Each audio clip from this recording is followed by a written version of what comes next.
Assalamualaikum warahmatullahi. Alhamdulillah kita bertemu lagi dan kita sambung PDPR kita pada tajuk Munakahat, bab perkahwinan, tentang perkahwinan. Murid-murid boleh buka kitab muka surat 23, kitab Munakahat darjah 5. Sebelum tu, mari kita sama-sama membaca doa sebelum belajar. Bismillahirrahmanirrahim. Allahumma aftah alaina hikmataka wanshur alaina min khazaini rahmatika ya arhamar rahimin. Amin.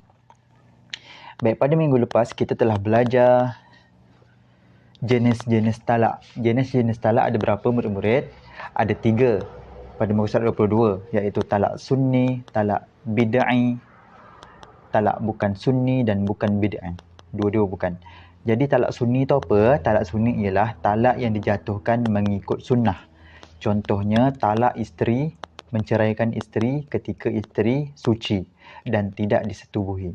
Dan talak bid'ah ialah talak yang tidak mengikut kaedah syarak. Maksudnya tidak bagus. Contohnya menceraikan isteri ketika isteri suci tetapi setelah disetubuhi.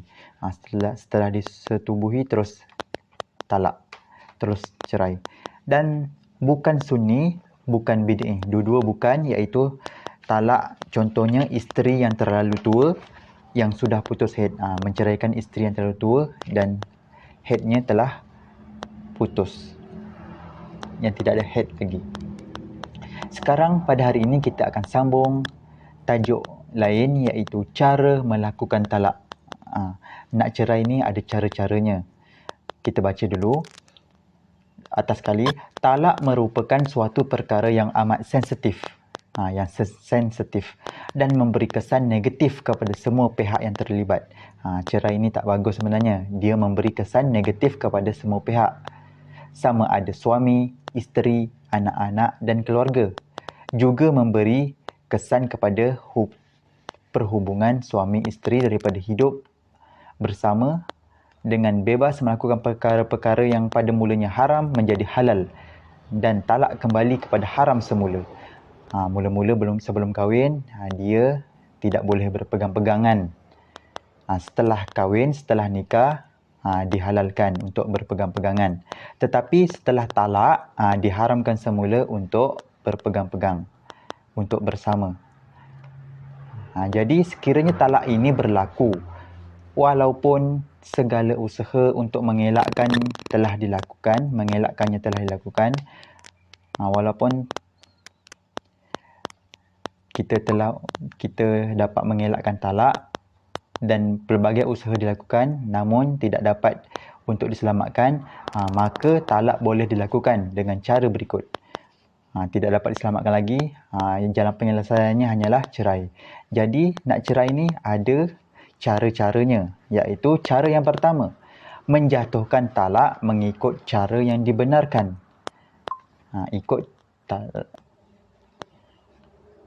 Menjatuhkan talak mengikut cara yang dibenarkan oleh syarak berdasarkan Al-Quran, As-Sunnah dan Ijma' ulama'. Cara yang benar, cara yang betul. Macam mana nak ceraikan isteri, cara yang benar untuk mentalakkan isteri. Yang kedua, menggunakan lafaz soreh. Menggunakan lafaz yang jelas, yang terang. Contohnya, aku ceraikan engkau dengan talak 1.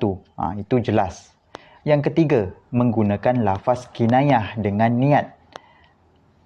Lafaz kinayah ni lafaz yang tidak jelas, lafaz kinayah. Tapi dengan niat, mesti dengan niat. Menggunakan lafaz kinayah dengan niat. Contohnya, kamu terputus hubungan daripada aku. Kembalilah. Contohnya, engkau kembalilah kepada keluarga kamu. Contohnya, kamu haram ke atas aku. Tapi dia niat cerai, jadi tertalaklah antara suami dan isteri itu. Itu adalah lafaz kinayah, tidak jelas. Kalau lafaz soreh, jelas. Lafaz soreh itu jelas. Contohnya, aku ceraikan engkau. Kalau lafaz kinayah tidak jelas, engkau haram ke atasku. Itu contohnya. Okey, yang keempat, menggunakan tulisan dengan niat. Menggunakan tulisan dengan niat. Contohnya kita tulis, aku ceraikan engkau, menulis. Jadi isteri dah baca, maka cerai, maka terjatuhlah talak. Okey, yang kelima, menggunakan isyarat yang bermaksud talak. Kalau dia bisu, dia guna isyarat.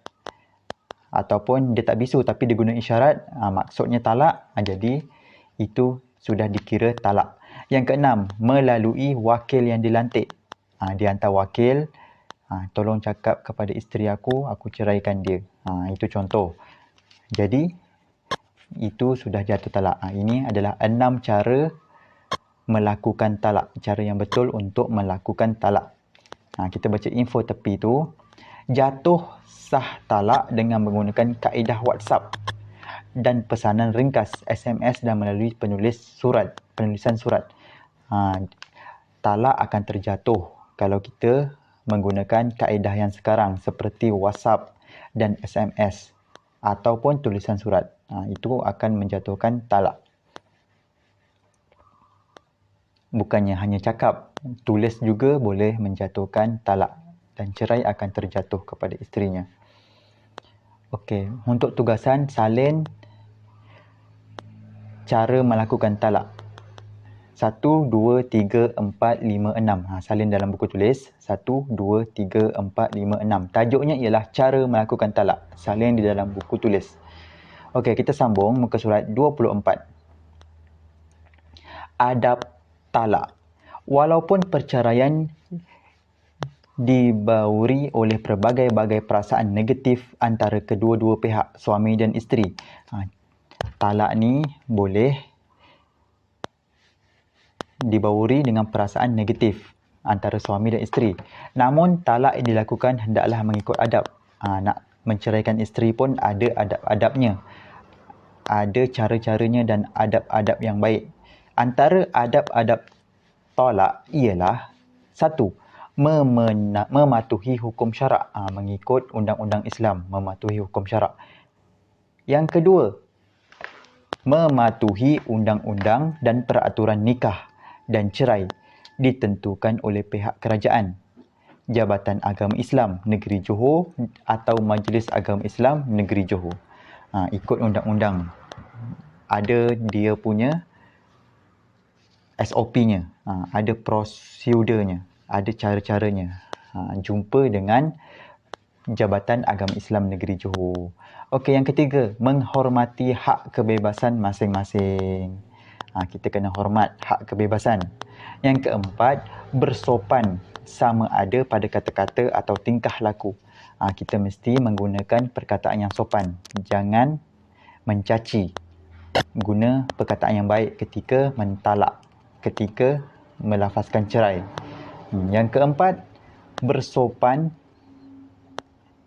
yang kelima, mengekalkan hubungan silaturahim dengan keluarga kedua-dua belah pihak. Mengekalkan hubungan silaturahim. Walaupun sudah bercerai antara suami dan isteri, tapi hubungan silaturahim antara keluarga isteri itu kita kena sentiasa baik. Silaturahim tu sentiasa baik. Jangan bermasam muka. Okey, itu saja pada hari ini. Sila siapkan tugasan yang telah diberi dan hantar di dalam grup. Assalamualaikum warahmatullahi taala wabarakatuh. Kita jumpa lagi.